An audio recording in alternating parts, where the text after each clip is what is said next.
friends ఏంటి friend అసలు మీ ఎలర్ పిల్ల అసలు మంచిది కాదు మీ ఎలర్ పిల్ల అటు చూడు ఒకసారి కెమెరా వీడియో చేస్తున్నాం వంట చేస్తుంటే వంట కూడా చేయను ఇట్లా టైం వస్తుంది ఇప్పుడు 10 వస్తుంది బ్రేక్ఫాస్ట్ ప్రిపేర్ చేద్దాం ఇప్పుడే మేడం గారు నిద్ర లేచి వచ్చారనమాట నైటే చెప్పింది మమ్మీ నన్ను నిద్ర లేకపోతే పొద్దున్నే స్కూల్ లేదు కదా ఈరోజు నేను నిద్ర పోను అంటుంది సారీ నిద్ర లేగవును అన్నది హాయ్ చెప్పు మన ఫ్రెండ్స్కి హాయ్ ఫ్రెండ్స్ అంట ఇప్పుడు బ్రేక్ఫాస్ట్ ప్రిపేర్ చేస్తున్నానండి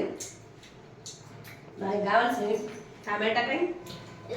ఉల్లిపాయ ఇంగువ అంట పచ్చిమిర్చి కొన్ని క్యారెట్ కొంచెం కొబ్బరి కూడా బాగుంటుంది ఉగ్గాని ప్రిపేర్ చేస్తాను ఉగ్గాని కోసం మనకు ఏం కావాలి బొరుగులు కావాలి బొరుగులు లేక ఉగ్గాని ఎవరైనా చేస్తారా అండి అంటారా సరే ఉగ్గాని చేసుకొని తిన్నాను మీతో